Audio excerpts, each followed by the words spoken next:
Hi, folks. Sam Seder here. I'm back from my cruise, and I'm looking around for gifts for people. What's the easiest gift? Well, I mean, for people that we most are closest to and love, sometimes they're the hardest ones to buy for. Luckily, there's one gift that everybody on your list is sure to enjoy: an Aura digital picture frame. It's named #1 by Wirecutter. Aura frames make it incredibly easy for you to share unlimited photos and videos directly from your phone to the frame. And here's the best part, as far as I'm concerned. When you give an Aura frame as a gift, you can personalize it and preload it with a thoughtful message and photos using the Aura app before they even take it out of the box. It's an ideal present for long-distance loved ones. It's a gift so special, they're going to use it every day, of course. And you can keep updating it as you go. It really is, honestly, the perfect gift.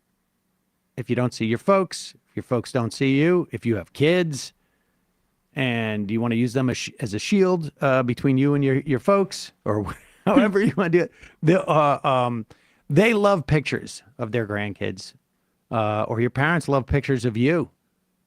This way, you can send them pictures of you, and you don't have to go through the whole problem of like, did you get the email? Wait a second. How come you don't know how to work your app? Well, I'm squeezing on the iPad and it's not working. Save on the perfect gift by visiting auraframes.com to get $35 off of Aura's best-selling Carver matte frames by using promo code MAJORITY at checkout. That's AURA frames.com, promo code MAJORITY. Deal is exclusive to Majority Reporters, so get yours now in time for the holidays. Terms and conditions apply. We'll put the link at the bottom of the podcast and YouTube descriptions. Also, today's other sponsor, sunsetlakesabadee.com. You got about 6 more days, and everything at sunsetlakesabadee.com is 25% off when you check out with the coupon code HOLIDAY. But that's not all. Orders over $100 qualify for free priority shipping. Orders over $125 will receive a free jar of Sabadee gummy bears. And every order will get a free mystery sample. Now's the time to do it. These are great gifts, incidentally. Whether it's like lotions or salves. I leaned heavy on the lotion, frankly, this week. And the salve. They have tinctures and sleep gummies, a bunch of different types of sleep gummies. They got some with melatonin, some with Saban. They've got some gummies with Taché and Delta-9. And somebody asked me on the cruise, like, how come you can't say that stuff? Like, what's wrong with you? And it's because we don't have free speech on certain platforms. Called sea law. Mm-hmm. Why not stuff your family stockings with some farm fresh Sabadee this year? It can help your parents find relief from achy joints, and it'll help you deal with the stress of holiday travel or holiday arrival at certain places. Holiday being present. Yes, Yeah. Exactly. I'm going to need They've it. got some great, honestly, calming gummies that are great for gifts for people that are freaking out. The Focus gummies are terrific. This is one of my favorite products and companies, frankly, that that sponsor the program. These guys are huge movement partners. They have donated tens of thousands of dollars from everything from strike relief funds to carceral reform to refugee resettlement, Planned Parenthood. They engage in mutual aid. They have great farming practices, great business practices. Head over to sunsetlakesabadee.com. Use the code HOLIDAY. Save 25% off and get some freebies. The sale ends December 22nd. See their site for terms and conditions. Go there now and then come back for the show that's starting now. The Majority Report with Sam Seder. The destiny of of America is always safer in the hands of the people than in the conference rooms of any elite. Sam Seder. They are unanimous in their hate for me, and I welcome their hatred. We must guard against the acquisition of unwarranted influence, whether sought or unsought, by the military-industrial complex. The Majority Report with Sam Seder. Ever get the feeling you've been cheated?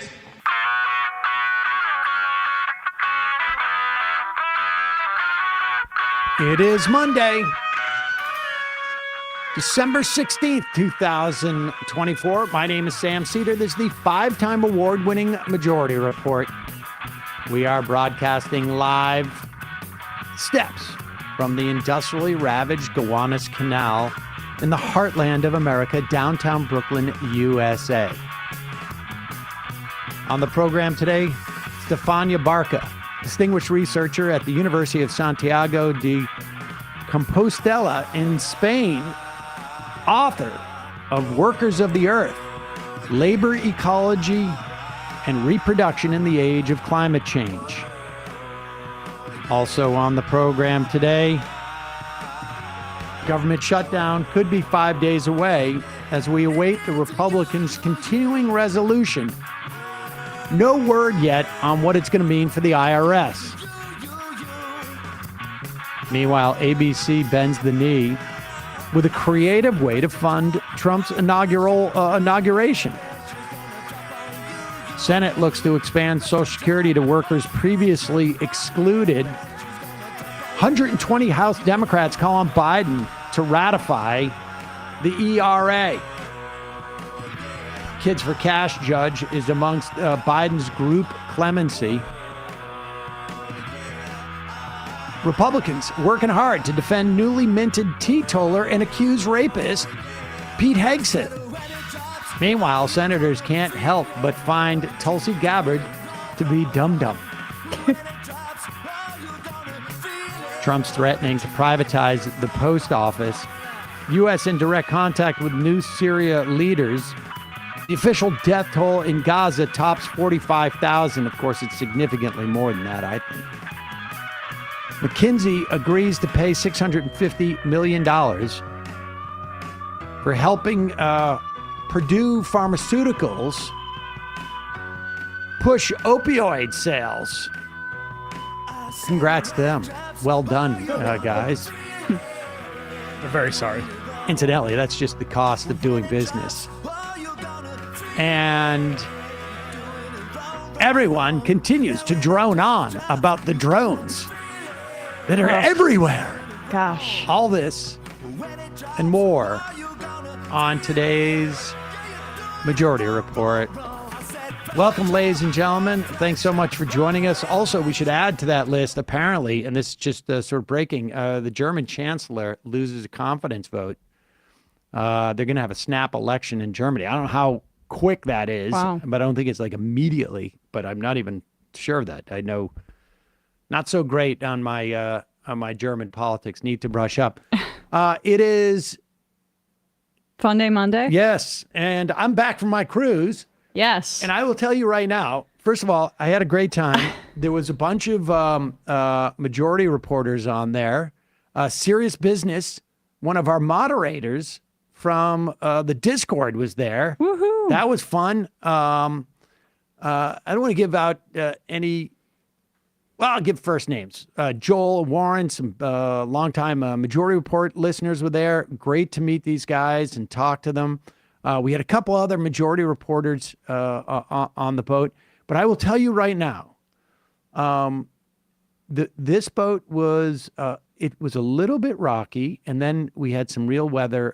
Not like nothing massive, but for in a boat on Friday, and on Saturday, and right now, I feel like I am rocking back and forth and my head is spinning. Okay. Well, the second part isn't as fun. Rocking back and forth can be nice, like on a hammock or your mother's arms. I never slept better. I never slept better. Right. I didn't even need my my Seder tincture or gummies. I've never slept better, but I will tell you right now, there's I would say 25% chance I'm going to vomit during the show. I mean, no, the only solution is you've got to go back on the cruise. That's right. You can't be on land anymore. Never come back. It's tough being around you landlubbers. Ahab Sam over We here. had some really, there was some great panels. Bhaskar Sankara was there, and Ellie Mistel, and John Nichols, and Jeet Heer. All great folks. And yeah, I mean, other writers are Katrina Vanden Heuvel, and Wow. Christina Greer was there, and Joan Walsh. I wasn't on a panel with her. Sasha Abramsky. And also, I made out with a stingray. Made out with your mouth. I kissed the stingray. Isn't their mouth on the bottom? Their mouth is on the bottom. I fed one. It's like putting your hand near a vacuum cleaner. But I also... So you went in for a kiss. And then I was like... I asked, of course, fully consented. Where's their butt? I don't know. I mean, get I that far. assume, I hope on the other side of the... I hope on the other side Hope you of the picked mouth. right. Yeah. You can see their eyes. Their eyes are not like, it's not like fish eyes. Their eyes are sort of like in front of them. But Wow. there was this area That's where been so romantic. Eye contact. there's an area where I guess like off the Cayman Islands where fishermen would go. There was too many mosquitoes when they would come in and dock and clean the fish. So they started doing on a sandbar, and over time, those what do I just call them, stingrays, would come up and be friendly with the fishermen. And now they just they come there because people feed them there, and they're incredibly friendly. Right. But everybody on the little dinghy out to the sandbar was talking about Steve Irwin, and I'm like, wait a second, what are we doing here? Right. I think that's kind of, it comes up every single time. But my guess is that there's probably ways to interact with them where they don't feel threatened, right? So I think Steve it's Irwin also was overdoing I think it. it's also a different species. But all right, I've lost my sound sheet. So, but let's get into this, and we can talk more about it in the fun half. I've got it now. okay. A lot of stuff going on, and well, we'll get to it, but I read a bunch of stuff about Curtis Yarvin, who is the sort of, he was this blogger, Mendacious Moldus or something. Mencius Moldbug. Like classic sort of like libertarian-ish, I've come up with a very clever, whatever it is. The Dark Enlightenment, or as I call it, the Jerk Encirclement. Exactly. And this guy is in like the Peter Thiel cabal. And this piece was from like 2 years ago. And it outlined what Donald Trump should do in terms of being not so much a dictator, but a monarchist, like a neo-monarchist. Daddy, as Tucker Carlson would refer to him as. And some of the stuff like that he suggested that Trump do in the campaign, like, say you're going to be a dictator. Get people ready for it, which Trump did. And of course, everybody was like, that's funny.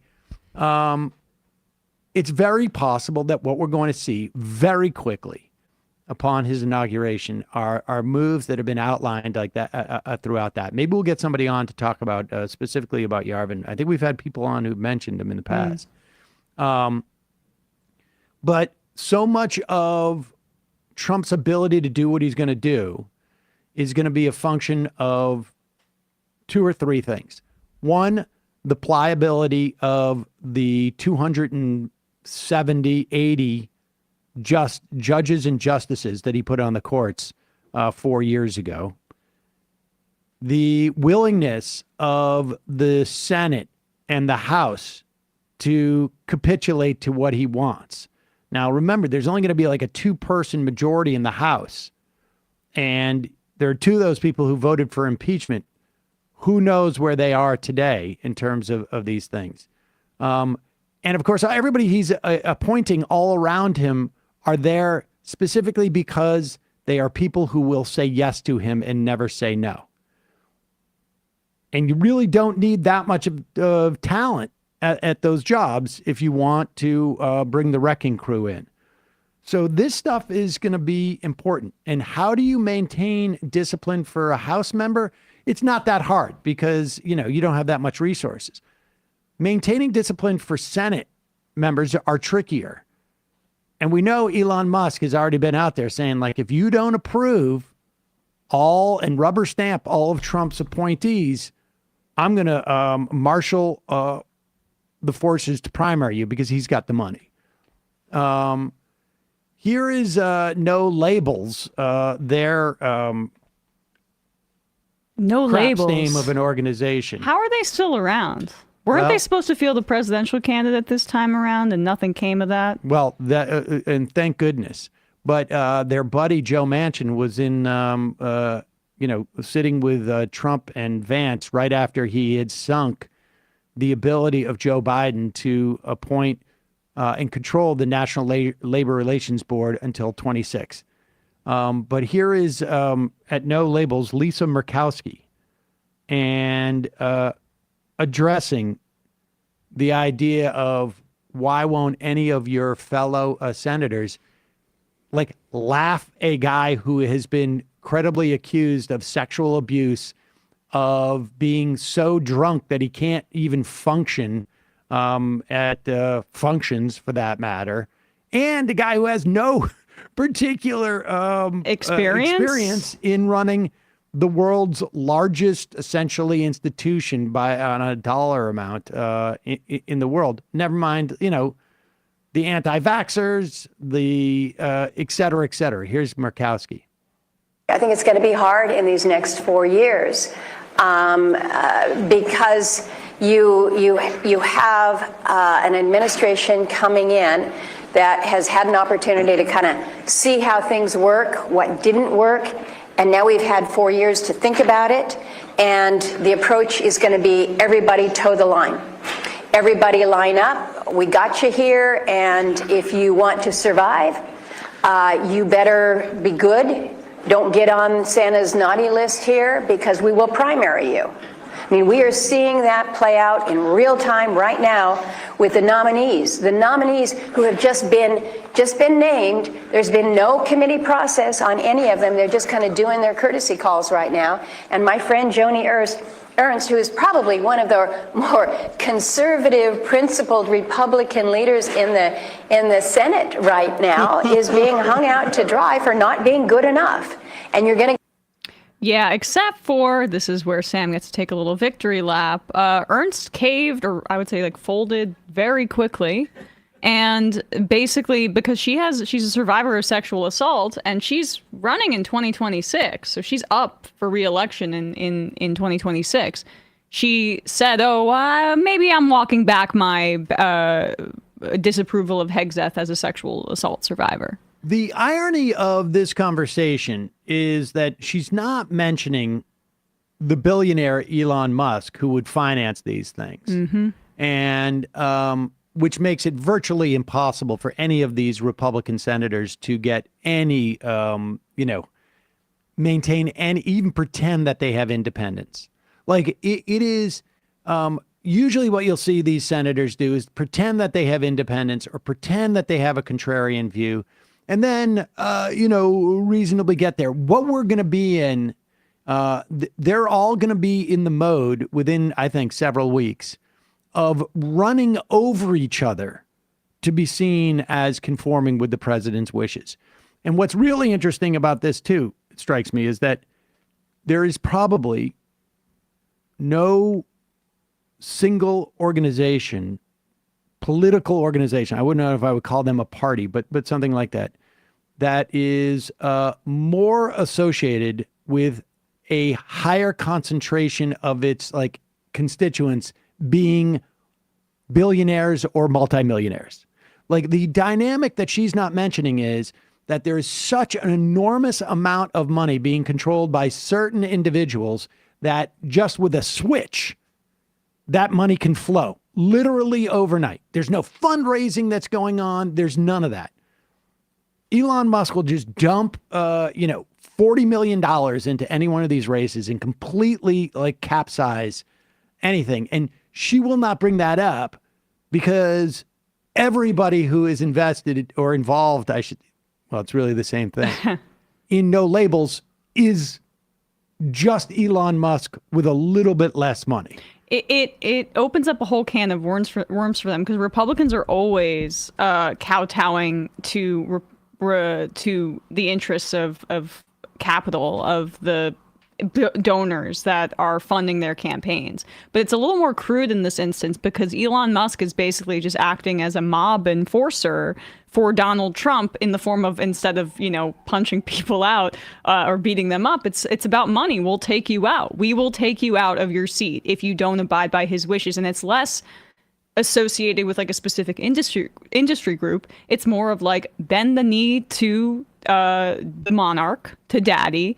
And, Elon Musk thinks that he'll be able to be the number one power player and even the shadow president in this administration. There was just a story about Tesla, I guess, in Reuters, that Trump is looking to scrap car crash reporting rules for that has been hindering Tesla, because their cars are crashing all over the place and killing people. And I just want to make one more point on this.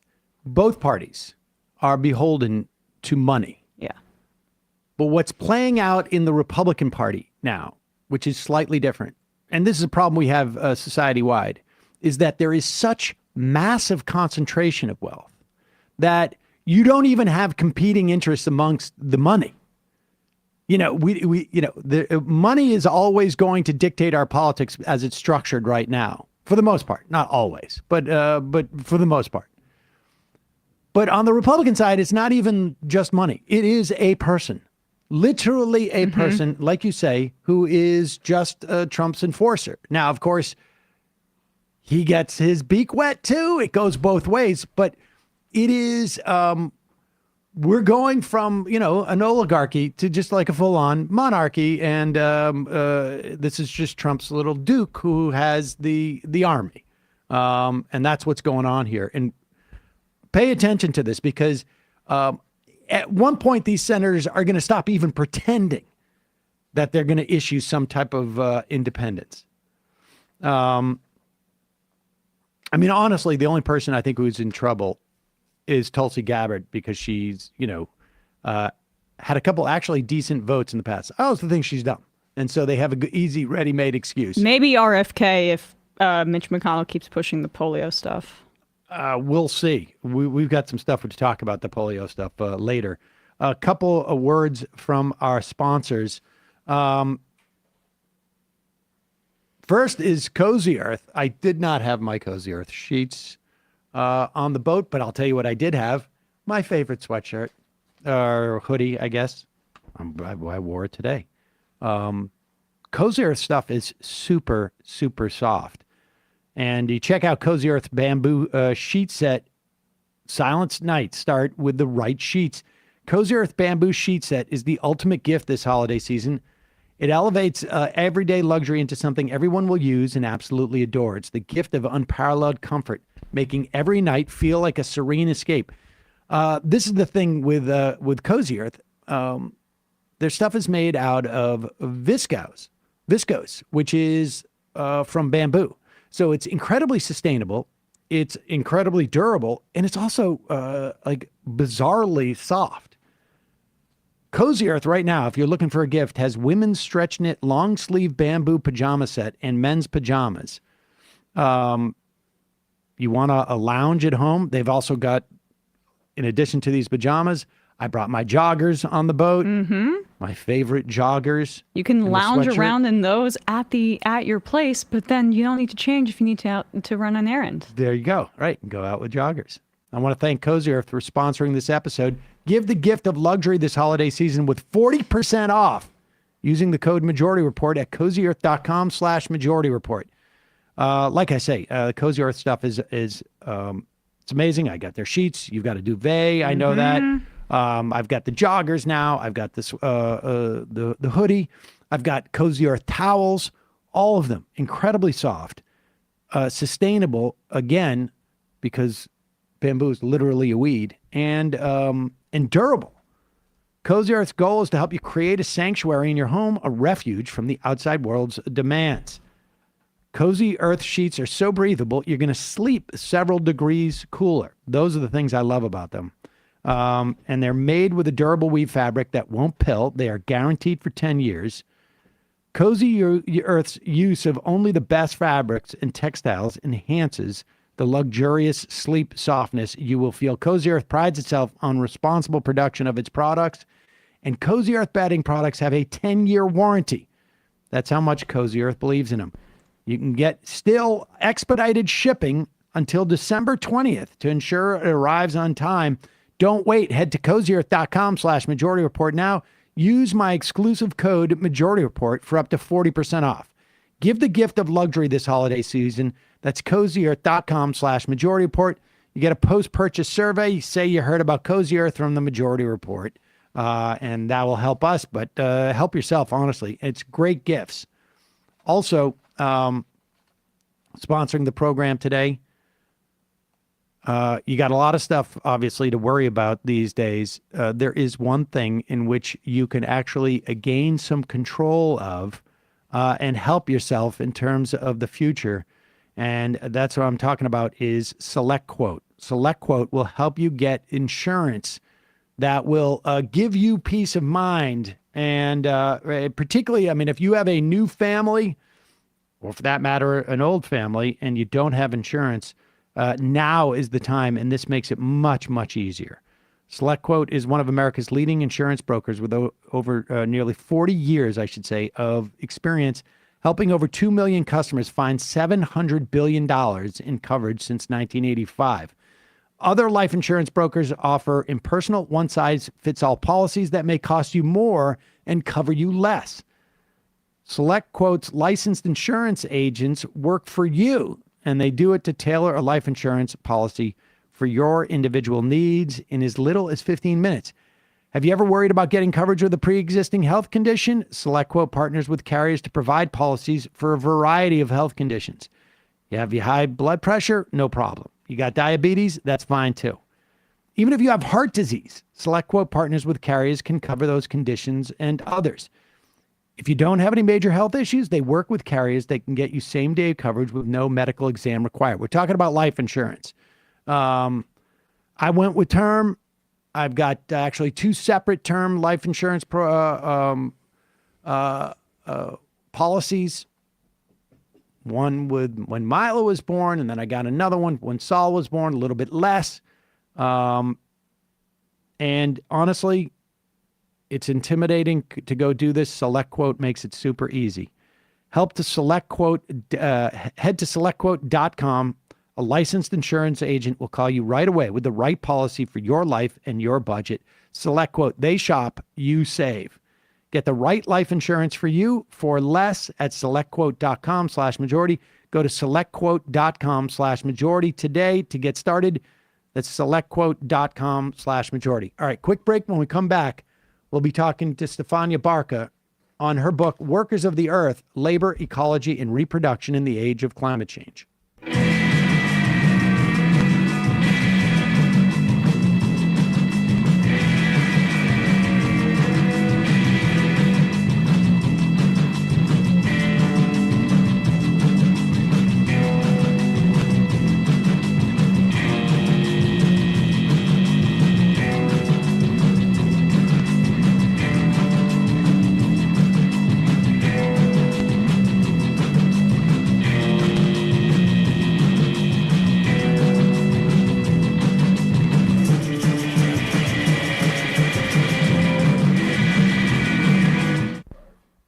Want to welcome to the program Stefania Barca. She is a distinguished researcher at the University of Santiago de Compostela in Spain, author of Workers of the Earth, Labor, Ecology, and Reproduction in the Age of Climate Change.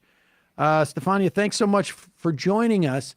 Your book is basically in two parts. One is a history that provides instances where we see workers interact with environmental concerns and not necessarily workers that I guess we are sort of trained to immediately assume, a more organized labor that would engage in this type of struggle. And then we go on to talk about sort of the ecology of the politics around this and the ideologies that we see are trying to inform us as to how we go forward. But I want to just start with this question, because some of this is more theoretical and philosophical, some of it, than we tend to deal with, particularly right in this era where there's a lot of like sort of immediate concerns.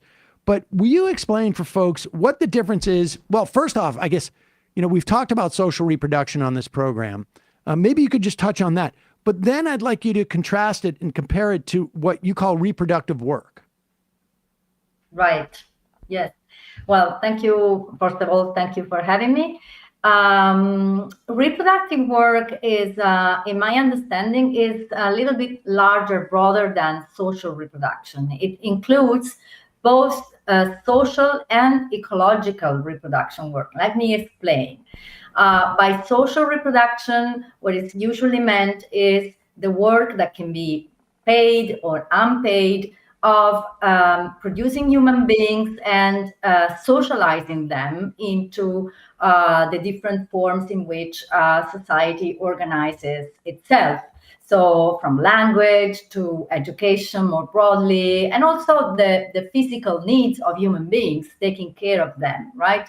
So this is the work that mostly women do in all societies for historical and cultural reasons. And this is the reason why social reproduction is a feminist concept. Now, if we look at this work in its broader, not only social, but biophysical sphere, human beings are natural beings. Human beings need to interact with a healthy environment to be healthy themselves, and also for their mental and psychological development, they need to relate to a good environment, right? A good living environment. So reproductive work, to me, is the work of making sure that also this environment is healthy and fit for human life and for human development. And this is work because the environment by itself can be subjected to many different forces that reshape it in different directions. So human beings also need to make sure that the environment is fit for human needs and for human development needs. So this is a very abstract and theoretical explanation.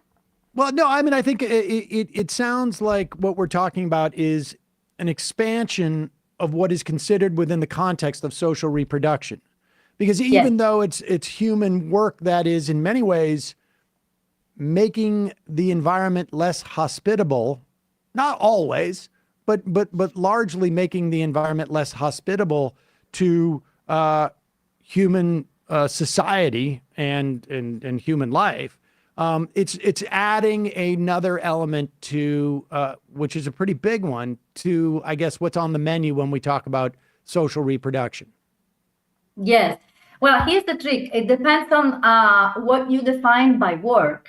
And of course, it is true that in modern industrial economies, a lot of industrial work has been, in fact, at odds with environmental reproduction, in the sense that industries have historically been responsible for most of CO2 emissions or radioactivity or other kinds of contamination of the environment, etc.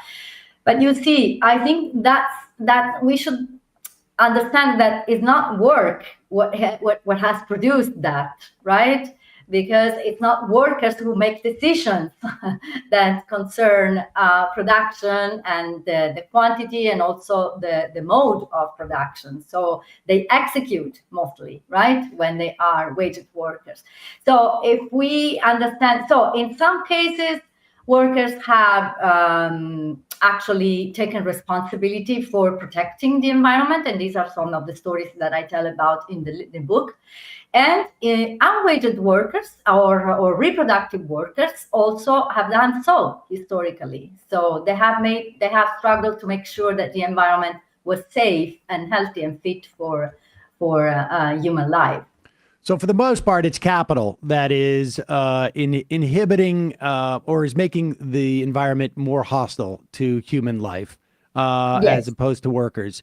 And before we get into unwaged workers versus wage workers, which I just want to make sure that everybody can follow, where we're at. Let's just first talk about the tension between labor and environmentalism that has existed, does exist, but in some ways, the history that you offer provides not necessarily counterfactual, but other instances where there is not that type of tension. But let's talk about that tension first, and then introduce your examples. Yes, sure. I think the way I see it, the tension between labor and the environment is a social cultural construct of the 1960s and 1970s that comes from a certain understanding of labor and a certain understanding of environmentalism, whereas labor is understood as male, blue-collar, waged workers, mostly organized through industrial trade unions. And environmentalism is understood as a mostly white, middle-class, urban movement of people concerned with consumerism and the impact of consumerism upon the environment, right? So it's not that this is not real. These are two real segments, aspects, dimensions of both labor and the environment, which by themselves are much broader than that.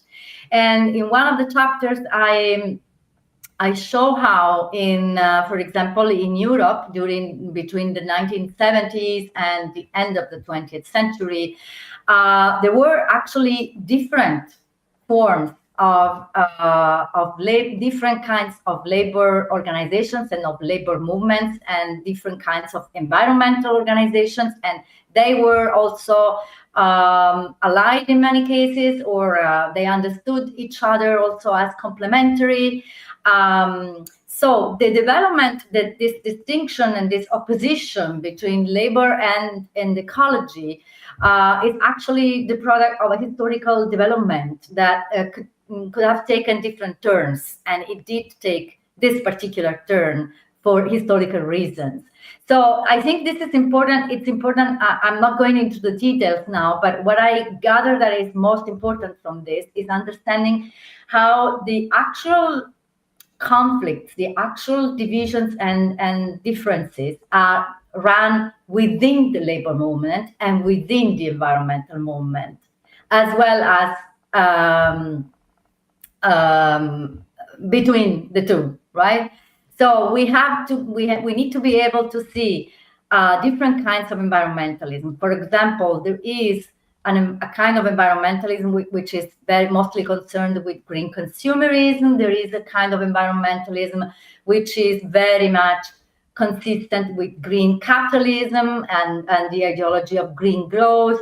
And then there is environmental justice, for example, which is a perspective raised by mostly racialized populations like African Americans and indigenous people, which has a completely different vision of what is ecology and how and what shall we do about it, right? So there is something that is called the environmentalism of the poor, which is documented through a vast body of research on environmental conflicts around the world, especially in the global south, and concerning rural populations who defend their livelihood and access to land and water and forests as sources of livelihood. So this is also kind of environmentalism. So, I mean, we need to understand that there are differences, and not all kinds of environmentalism are compatible with each other. Sometimes they clash with each other, and sometimes people suffer from that. The one that you mentioned, though, the individual consumption choices driving how many people perceive environmentalism, that is, I would say, if you were to just survey random Americans, right? I think that often the first example of how environmentalism comes to mind in their daily lives would be, oh, I try to recycle, or I try to consume things in a different way, if they're considering it at all. Do you see that as fundamentally harmful to connecting what you're trying to connect here in your book? And like, is that just capitalism, or was it a series of choices over the course of really the back half of the 20th century that made that the focal point of environmentalism? Yes, no, I don't see them as detrimental to other forms of environmentalism. I am a white middle class person myself, trying to recycle as much as I can. So that's my point, is not to single out this kind of preoccupation with environment. My point is that of understanding how this is part of a much, much larger picture. So what we white middle class people do is only a fraction of what really matters to the environment. And this is, you're right, that this is the way a lot of people understand environmentalism. I see this with my students every year, every single year when I start my course with first year students. This is the way they describe environmentalism, and then for them it's a sort of discovery, an eye-opening experience to discover how many other different people do different struggles, and all of them are really they do matter to and not only that, but how your own actions are only a tiny fraction of a much larger picture, and you need to be aware of the broader picture. For example, let me give you a concrete example. You may think that buying an electric car is your way out of ecological impact that you might have by driving. But then when you meet people who are struggling against lithium mining, for example, in rural areas, not only in the global south, even within Europe, there are communities who are being affected by this new mining prospecting on lithium, which is essential to build electric vehicles, right? And this lithium mining is going to completely destroy their environment and completely change their landscapes and their mode of life, and cut on their access to land and livelihood. Then you understand that driving an electric car might not be the solution, right?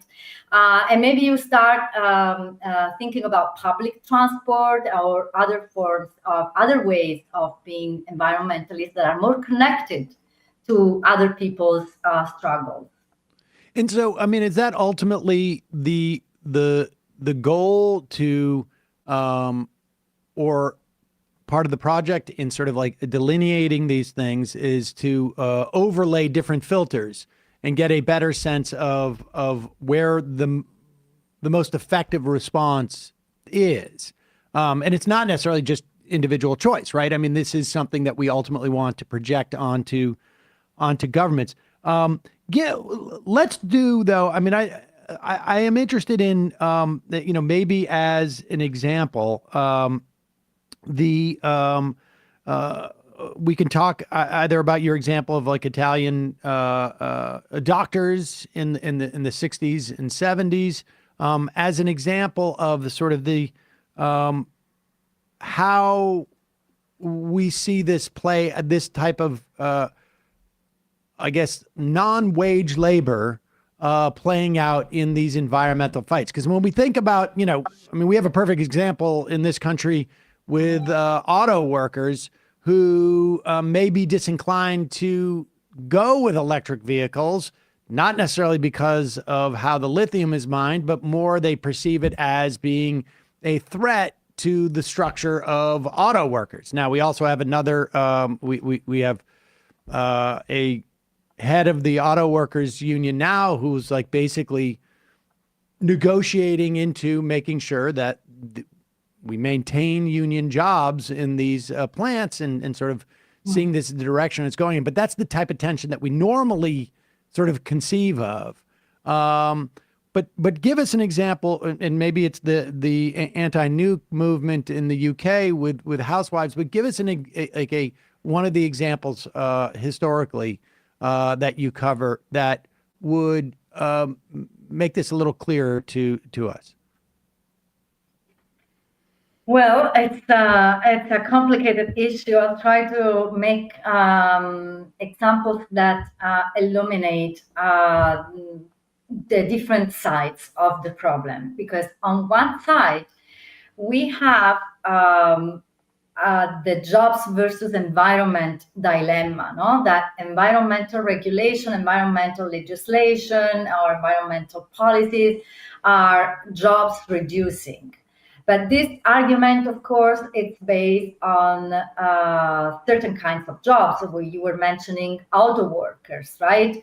And so, or coal miners. It's another broad category that is very concerned about environmental policies. So how do we respond to that? Historically, there have been we can single out two kinds of responses. On one hand, workers' organizations that have demanded to, in a sense, de-alienate labor, in the sense of making workers, or what you will call it, workers' democracy, making workers more responsible,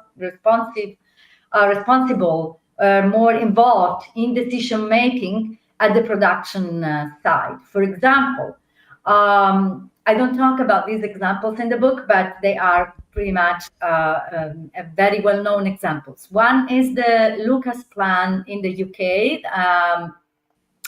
struggled by a counter plan for restructuring plant of aerospace industry in the UK. And for restructuring that plant into production of socially useful machines. For example, they were developing and proposing to develop new forms of heating, of domestic heating, what that later was actually became the heat pump, that is very, very ecologically efficient, energetically efficient form of domestic heating. So these workers were saying, we are not redundant. We don't, and to have a job, we don't need to produce weapons to have jobs. We have skills, we have technology, and there is fixed capital here that we can use to produce socially useful things. A similar example was in Australia with the Green Bands movement in Sydney, also in the 70s. Construction workers opposing urban development in inner downtown Sydney, and claiming the right of working class people living downtown to have access to green space, for example, and demanding different kinds of urban planning. So they weren't saying that they didn't want to build, they just wanted to build differently, right? And having a say on how things were built. Then we have a different kind of response, which is more like organized labor in the sense of the trade unions confederations, and they have put together this response called the Just Transition strategy. And the just transition is a way for the trade unions to have say in ecological transition policies, so that workers, industrial workers, the categories of workers who are going to lose the most, like coal miners, for example, are not left behind. Now, what is meant by this being not left behind is very contingent on different places and situations and regional diversities. But mostly what they are claiming is reskilling workers into different kinds of jobs that can be compatible with the green economy and with green capitalism, because this is the problem. The just transition is not an anti-capitalist strategy per se, right? It's simply a way of granting that workers have a say, or how the former Secretary of International Trade Unions Confederation used to say that if you don't sit at the table, you might be part of the menu. So, right. So this was the perspective. So the Green New Deal is that was at least sort of bandied around years ago in this country, is of that ilk. Yes. In terms of addressing those things. So this is a good time to talk about the eco-modernism and what that means, and where is that relative to sort of like a degrowth ideology? Okay. Right. So eco-modernism basically means a way of understanding ecological policies that rejects ecological primitivism, so to speak. Right. Eco-modernism is a claim that ecological policies are compatible with the modern way of life. Right. And so there are different kinds of eco-modernism, but mostly they share a faith in technology and how new technologies, clean technologies can take us out of the crisis. And now there is a sort of, let's say, neoliberal eco-modernism, which is the dominant ideology of the climate negotiations and everything. And then there is what I call labor's eco-modernism. So a labor's version of eco-modernism in which workers take control of industrial workers, and here is the trick, no? That by workers and labor and is restricted to an understanding of waged industrial work, and this kind of work takes control over technological innovation and directs it into certain kinds of investments and certain kinds of developments, making sure that not only we have ecological transition, but we also have redistribution of the benefits, right? So this is eco-modernism, and the conflict with the degrowth movement is that eco-modernism per se is not aiming at reducing the use of resources or the production of commodities, of goods, right? Eco-modernism tells us that we can have it all. We can have a growing economy, we can have more and more and more, and we can have it good. Whereas the degrowth movement tells us that's not biophysically possible. And there is the entropy law, there are biophysical limits that at some point that will demand that we also put some limits to what is to how much resources we extract and how many commodities, how much we produce and how much waste we produce. And there is not a technical solution to all of that. This is the basic conflict between those two. disagreement, let's say, between the two. And does the idea of including within labor non-wage labor workers,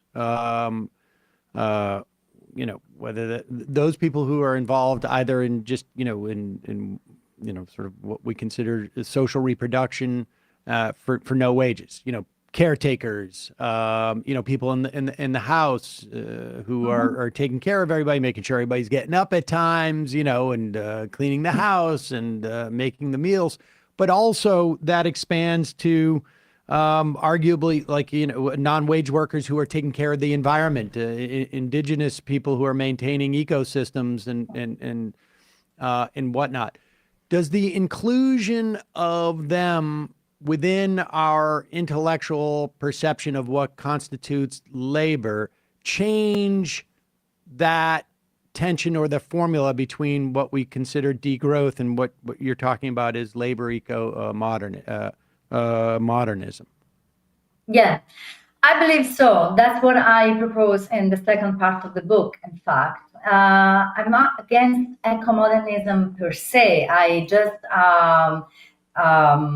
first of all, I think eco-modernists are a little bit utopian. They really disregard biophysical limits, and so they should pay more attention to that. But it's ideologically speaking, I'm not against the idea that we can have all and good.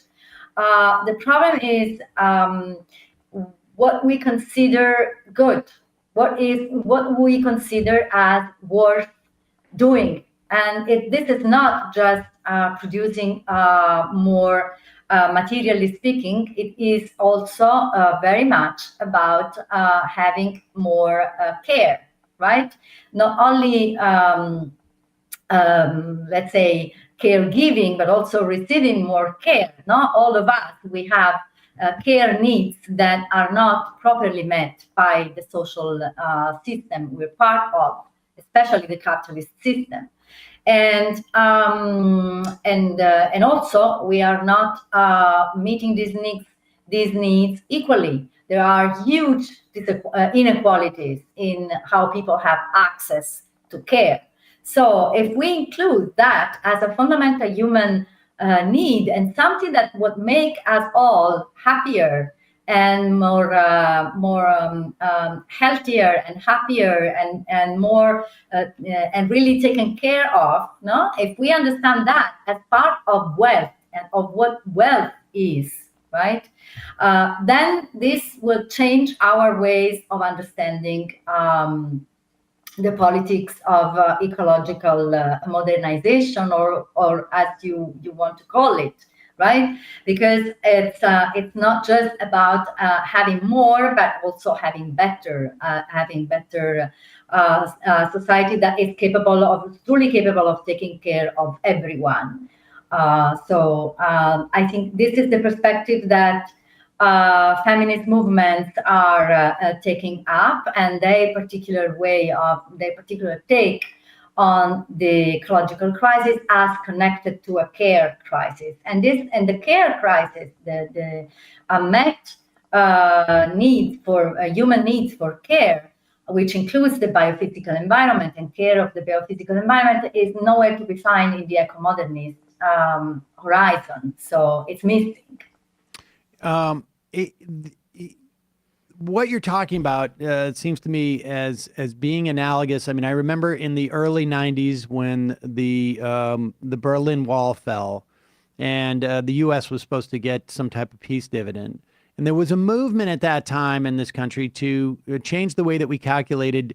I think at that time we called it the GNP. It's now the GDP, but a way of recalculating by including the expenses of not just, environmentally, what is the cost to us down the road in taking out a forest? It enhances the GDP short term, but we're not calculating the costs that are associated down the road. Or even like if I get my stereo, this is 1993, if I get my stereo stolen, the GDP goes up because I go out and buy another stereo, but there's no accounting for like, wait a second, I've lost wages. because I've got to take time off to go buy my new stereo, or, I can't buy something else that I could have bought because I had the stereo. It feels like it is an attempt to reorient what we consider to be inputs into the formula in which we assess, what are externalities that are imposed upon us by, corporations, or by just simply the way that the capitalist system is working, and what are not. Is that like a good way to conceive of it? Yes, definitely. And I can tell you that it's not just the ecological movement which was making that point, no, about restructuring the way we understand GDP. The feminist movement was doing it at the very same time. Actually, the wages for housework movement was going international at that point in the 80s, actually before 1993. In the 80s, during between the mid 70s and the mid 80s, when there was the UN decade on women, there were lots of women's organizations lobbying and struggling, but specifically the wages for housework movement, lobbying for including unpaid care work, unpaid housework, and unpaid care work more broadly into accounts of what is wealth, or what is national wealth, what is GDP. And one concrete example I can give you is that, for example, with the struggle against the nuclear power in the UK that I tell about in chapter 3, in that particular struggle that was waged by that particular movement, the point was to say that if the additional caring work would be accounted for in the cost-benefit analysis of building a new nuclear power plant, if they accounted for all the additional unpaid care work that women in particular would have done to take care of the people who get sick due to radiation risk. They documented how in the Bristol area already there was a higher radiation risk than other areas, and people were getting ill, and specifically children were getting ill due to that. No? For example, the disposal of radioactive waste that was crossing through Bristol. And stuff like that, and how Black and working class people lived around the most radioactive affected areas, and how the women in those communities were doing all the work of taking care of everyone, and also making sure, struggling to make sure that they had access to public health, struggling to make sure that opposing the new central, this was also additional work they were doing, right? Organizing at the end of the work of the paid work day and the unpaid domestic work day, they also had to add on top of all that the work of organizing and struggling. So this is a very concrete way of putting it. If we calculate the value of all those hours of work, of reproductive work, then in the cost-benefit analysis, then we realize that it's not worth it, no, to build a new. And it wasn't just the work of the domestic work. They were talking about also the cost of disposing of extracting uranium, and the cost of this to communities in extractive areas. And they were also talking about the costs of disposing of nuclear waste, and the cost of this also to the communities where the waste would be disposed of. So these are the costs, not only caring work, but also environmental costs that are typically left aside when calculating wealth. For the sake of of grounding this a little bit, for what's an example of these ideas, acknowledging the actual dollar figure or value associated with work that is not typically perceived as as labor because we don't associate a dollar value to it, where that idea has implicated some, like policies that may be, some form of incrementalism, I guess, but where this awareness, actually makes a material difference, or has so far, in some example that you have. Well, this is actually very contentious topic, because mostly this claim has turned into research and also policies that have pushed towards commercialization or financialization of both care, unpaid care, and of nature, let's say non-human nature. So this is why a lot of large parts of both the feminist movement and the environmental movement, they have been against. They have cautioned about the risks of contabilizing what cannot be contabilized in monetary terms, right? So at the end of the day, the problem comes to the meaning of money. What money stands for in the current system, and especially in the capitalist system, money is equivalent of commodities. But if you consider life, the production of life and well-being and health and all that so caring and all that associated with caring, and including non-human nature, and they all have intrinsic value, right?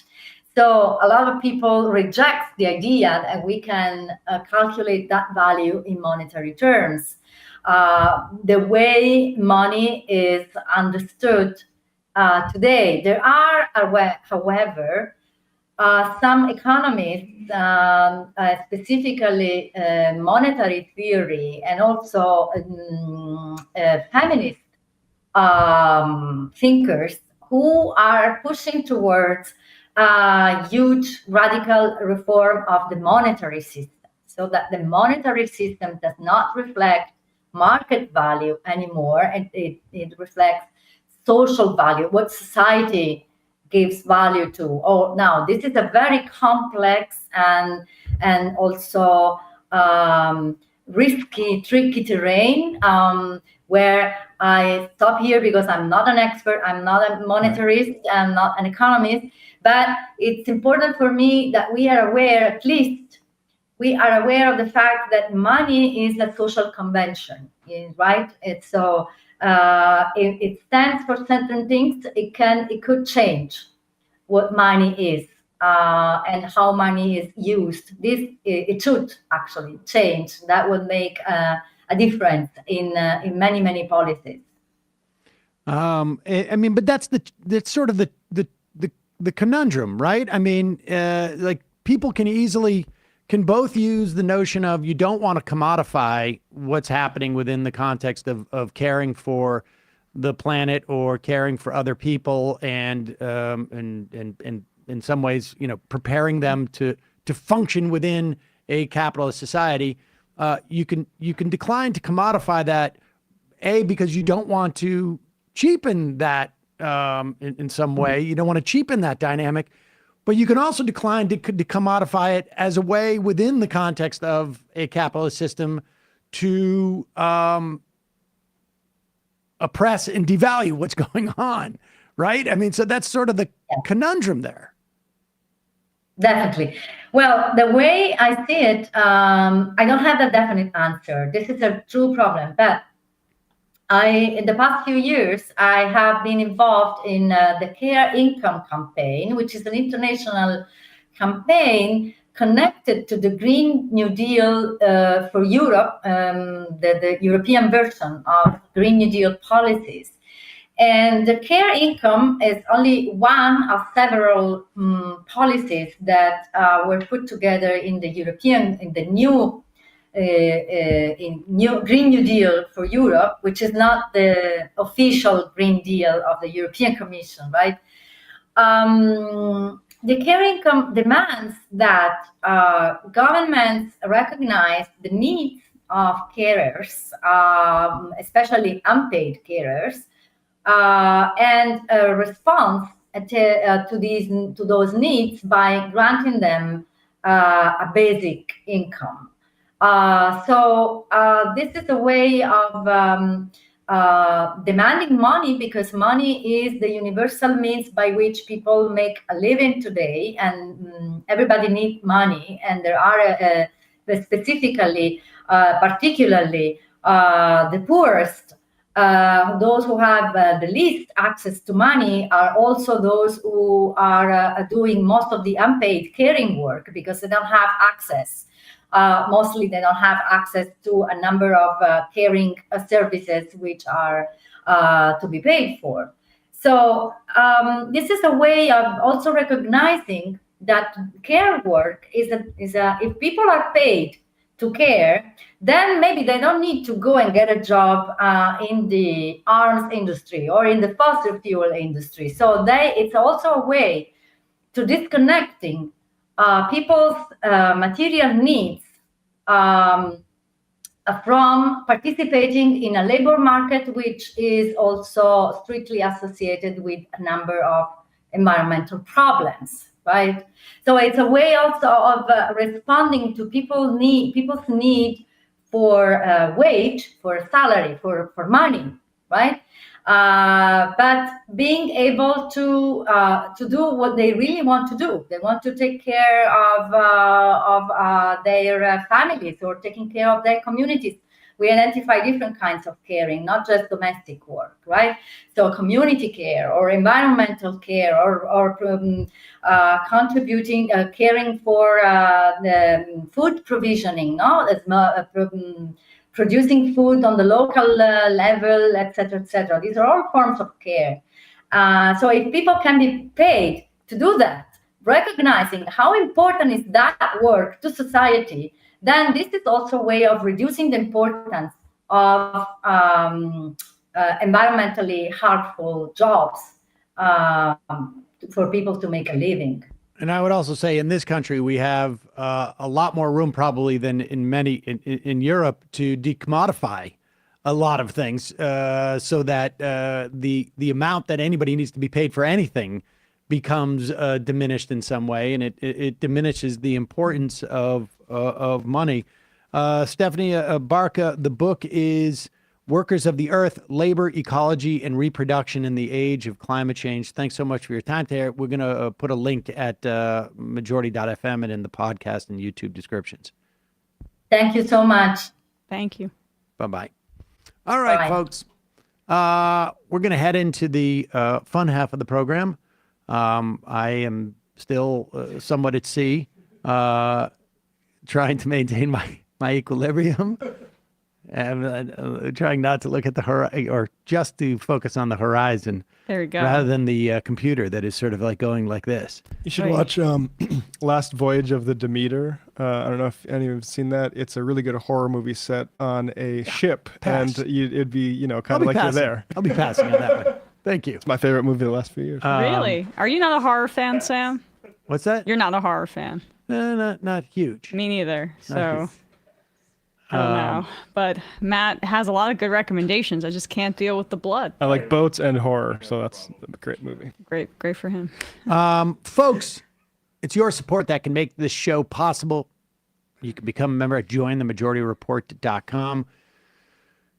We're going to round out the year. We're going to have some best ofs starting next week, and we're going to get some rest, and then we're going to come back raring to go. The next year could be extremely tumultuous if there are a couple of different scenarios, and maybe over the course of this week we'll talk about those different scenarios, which my time at sea gave me a couple of days at least to be able to sort of organize my thoughts on this. And I think we've been talking about it quite a bit, but it's tough to catch up on some level. But there's a couple of different scenarios what we could see from the Trump administration, and they range from sucky to really, really, really sucky. And if you want to be a part of our efforts to both educate you to where it's sucking the most, how much it's sucking, what you can do to, at the very least, like gum up the works, then you can support our work by becoming members at jointhemajority.com. We've got some stuff that we're going to do. We're starting to look for more and more action items as we get into 2025. Starting to look for more things for you to do that may seem small and may be small, and will probably have small impact. But one never knows. So jointhemajority.com. Also, justcoffee.coop.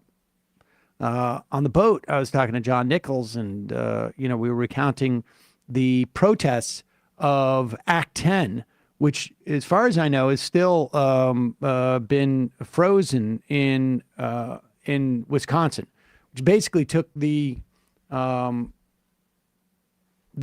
to form a union for public sector workers in Wisconsin off the table, except they excluded cops and firefighters because that was politically amenable. But it turns out that is what has been that act in the patootie, as it were, because then all of a sudden you're treating workers differently for really just arbitrary reasons. There's nothing inherent about being a cop or a firefighter that says you deserve a union as opposed to a sanitation worker. But we were talking about, because John and I ran into each other on the steps of the Capitol, I guess it was 13 years ago now. And Just Coffee was out there serving coffee. So justcoffee.coop. I know it's a long way to do it. It was like my Rachel Maddow version of that ad. Emma, ESPN. Well, okay, before we do ESPN, we should plug that we have those hats back in. I know that you're a little bit discombobulated. Not those, although we will be getting a plug for those in just a bit. Oh my God, you were so right. You were so ready to do that immediately. We have if we're I guess Matt and I are in a hat competition. So I wasn't aware of these. Or why not both? You were definitely on the email. I know that. I know they were happening, but I just haven't seen them. Whoa. Limited edition, a Majority Report baseball shots fired. hats. Do we really need to cross out my name in that? Yeah. Right. I'm pretty sure we do. There it is, the limited edition, the Majority hat. And then also mugs are back. Mugs are back, limited edition. You can pre-order them. The Majority Report hat is available. You're not on camera right now. Available. Still. And then on the other side. Julie was like, those laurels look cheesy. I'm like, no, they don't. Well, I mean, they do, but I don't. Wasn't that the point? Yeah, exactly. Also, I'm sorry, I dropped one of these the other day and broke them while you were gone. Buy another ones to the GDP. Anyway, there's a lot of fighting going on in the studio. Actually, and by drop them, I mean I chucked it at Bradley's head. Shop.MajorityReportRadio.com. And then on ESPN today, what else are we going to be doing? We're going to be talking about week 15 in the NFL, how Josh Allen is finally likely to win his first MVP and how deserved it is. Some issues cropping up with the Detroit Lions, and also my Giants are tanking, which I'm very happy about. YouTube.com/ESPN show. Matt! And if you want this hat, leftreckoning.com/store. It's a total golf. It's like a golf hat, isn't it? Those are in now. Classy, yeah. Yeah. So yeah, exactly. If you want to pretend like you were in a fraternity, even though you went to a school that didn't have frats like I did. Wait, is that a frat hat? I don't even know. I don't know. That just looks to me, honestly, like no. It's literally like called a golf hat. hat. It's called a golf hat. Is it called a golf? Because it looks like it honestly looks like.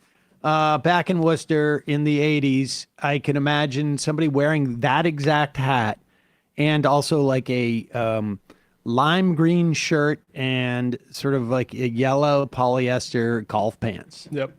Well, the 80s style is back, so it's right. I mean, Very preppy.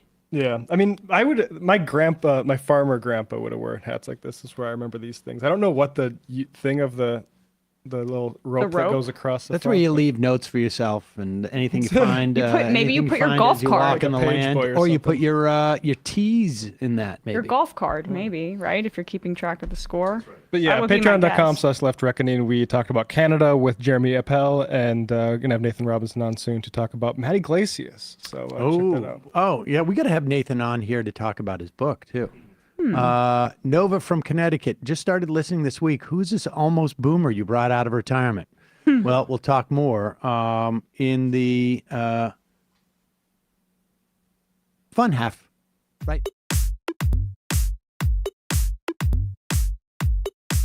Left is best. Jamie and I may have a disagreement. Yeah, you can't just say whatever you want about people just because you're rich. I have an absolute right to mock them on YouTube. He's up there buggy whipping like he's the boss. I am not your employer. You know, I'm tired of the negativity. I'm sorry. I didn't mean to upset you. You're nervous.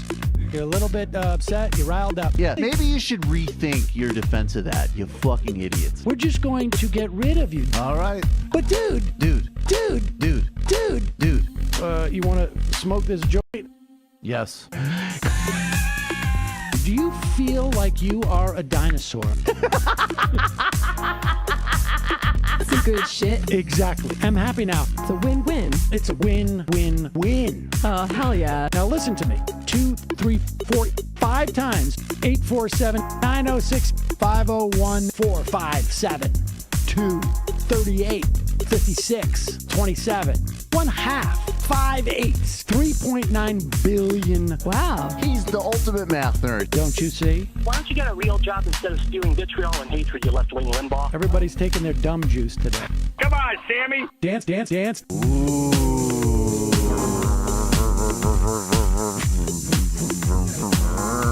Rand Paul. I had my first post-coital scene with